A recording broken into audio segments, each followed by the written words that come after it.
prinsip anti penjajahan. Karena kita pernah mengalami penjajahan,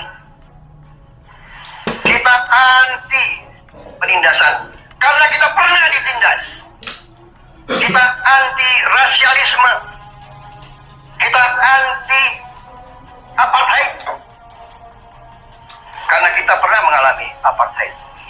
Waktu kita dijajah, kita bahkan kita digolongkan lebih rendah dari anjing. Banyak prasasti dan marmer, banyak papan-papan di mana disebut Honden en Inlander verboden. Saya masih lihat prasasti di kolam renang Manggarai tahun 78. Honden en Inlander verboden, saudara-saudara. Karena itu kita punya prinsip, kita harus solider, kita harus membela rakyat-rakyat yang tertindas di dunia ini. Kita menjadi bangsa yang harus berterima kasih pada generasi pembebas, kepada Bung Karno, Bung Hatta, pahlawan-pahlawan yang lain, I Gusti Ngurah Rai, Kapitan Patimura, Sultan Hasanuddin, Teguh Umar, Cut Nyak, semua pahlawan yang tidak bisa kita sebut satu persatu.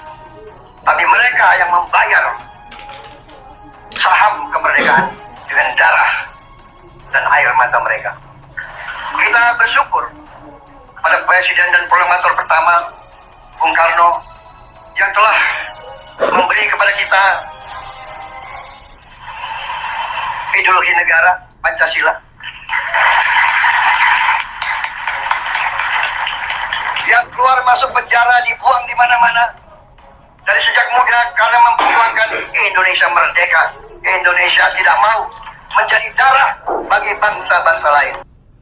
Itulah pidato perdana Presiden terpilih kita, Pak Prabowo, pasca pelantikan hari ini tanggal 20 Oktober 2024. Beliau mengatakan kita adalah bangsa yang anti penjajah. Kita adalah negara bangsa yang anti penindasan. Kita adalah bangsa yang anti rasialisme. Jadi jelas, entah itu arahnya kemana, tapi kalau kita sangkut pautkan dengan polemik nasab, ini kok ada hubungannya. Entah ini maksudnya Pak Prabowo mengarah ke situ atau tidak. Cuma beliau yang tahu arahnya. Kita semua tentunya tidak asing dengan statement para Khabib Dobolowi ini yang mengatakan Habib Bodoh satu lebih mulia dibandingkan dengan 70 kiai yang alim. Tentu ini sesuatu yang luar biasa. Seakan-akan kiai-kiai pribumi ini tidak ada apa-apanya, sekalipun pintar-pintar. Ngaji dengan kiai saja itu belum cukup kalau belum ngaji dengan Khabib. Luar biasa ini. Ini sungguh sesuatu yang menyita perhatian tentunya. Dan dengan adanya polemik nasab ini kita bisa berpikir logis. Bagaimana mungkin kebodohan mengalahkan kepintaran 70 kali lipat? Nah ini kan tidak logis. Belum lagi narasi-narasi yang dibangun oleh Khabib Dobolowi ini. Seakan-akan mereka adalah ras yang paling mulia di muka bumi ini. Seakan-akan nasab mereka itu yang paling soheh. Buktinya mereka tidak bisa membantah tesis dari Kiai Haji Maduddin Usman Al-Bantani. Gitu kok, ngaku yang paling soheh. Ini kan lucu. Mereka semangat sekali mengaku sebagai cucu Nabi. Tapi di sisi lain seumpama kita telusuri, mereka tidak berani untuk membuktikan dirinya sebagai cucu Nabi. Entah itu melakukan tes DNA atau yang lainnya. Tentu ini tidak berbanding lurus atau tidak seimbang dengan semangatnya di dalam tubuh Ani ada darah suci. Dengan semangat membuktikan dirinya. Mereka bisanya itu cuma mencaci maki, mencak-mencak. Pokoknya intinya ras yang paling mulia di muka bumi cuma golongan mereka. Entah arahnya Pak Prabowo ini mau ke sini apa tidak. Tapi kalau dicocokkan ini ada kemiripan. Jadi menganggap kita sebagai pribumi ini bangsa-bangsa inlander, jongos. Kalau baginda Nabi Muhammad SAW itu menghapus perbudakan, salah satu risalah beliau, terutusnya beliau ke muka bumi ini adalah menghapus perbudakan. Tetapi hari ini kita disuguhkan fenomena dari golongan orang-orang yang mengaku sebagai cucunya, tetapi justru malah mempraktikkan sistem perbudakan secara tidak langsung.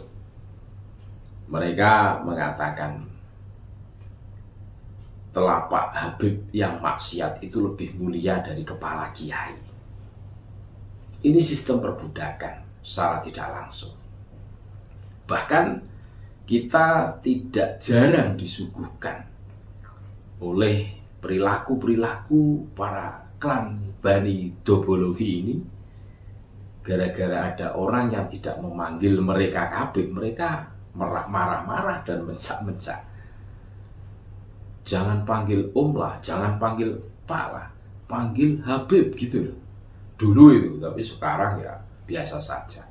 Semenjak bergulir polemik nasab ini, semuanya menjadi biasa. Dulu memang kita semua sebelum adanya tesis dari Kiai Maduddin, sebelum ada tes DNA, kita semua takut. Siapa yang tidak takut dengan mereka? Mengaku sebagai zuriyahnya Nabi, zuriyah kekasihnya Allah, baginda Nabi Muhammad SAW. Tentu semuanya akan ketakutan, terus tidak berdaya, tidak berkutik. Ternyata ini salah satu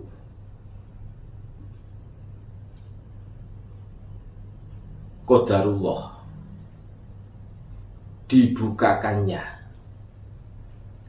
kedok-kedok topeng-topeng kebusukan mereka, kebobrokan mereka, sehingga hari ini kita bisa mencerna, memberikan penilaian. Dulu kita sering mengatakan atau mendengar istilah mangkola inni alimun fa innahu jahilun. Kalau menurut analisa kami, ini tidak khusus teruntuk kepada bahwa barang siapa yang berkata aku ini loh orang pintar, sesungguhnya dia itu orang bodoh. Hari ini kita baru sadar, ternyata kalau hari ini ada orang yang selalu keluar-keluar, selalu mengatakan di dalam tubuh Ane ada darah suci, Ane cucu Nabi, Ane zuriyah Nabi, dan seterusnya. Sebenarnya tidak ada hubungannya, hakikohnya. Ini sangat jauh berbeda dengan zuriyah Wali Songo yang mastur, yang selalu disamarkan, tidak pernah dipubliskan. Bahkan seumpama ada orang yang mempubliskan, mereka akan menasehatinya, jangan begitulah, tolong dirahasiakan. Tetapi ini klan yang satu ini selalu mengatasnamakan cucu Nabi, di dalam tubuh Ane ada darah suci. Ini jelas punya maksud dan tujuan. Dan fakta-fakta di lapangan Kita semua tahulah bagaimana mereka datang ke rumah para muhibinnya terus meminta sedekah, memaksa meminta uang contoh dengan nominal yang ditetapkan mereka. Seumpama tidak terpenuhi, mereka mencaci maki, bahkan tak segan-segan untuk mendoakan buruk kepada orang yang tidak nurut. Ini jelas, ini perbudakan ini secara tidak langsung. Jadi apa yang disampaikan oleh Pak Prabowo, Presiden yang baru saja dilantik hari ini, gebrakan pertama ini menurut kami luar biasa. Entah itu arahnya menuju kemana, wallahu alam. Tapi yang jelas, seumpama kita cocokkan dengan fenomena hari ini, polemik nasab ini ada kemiripan. Selamat Pak Prabowo.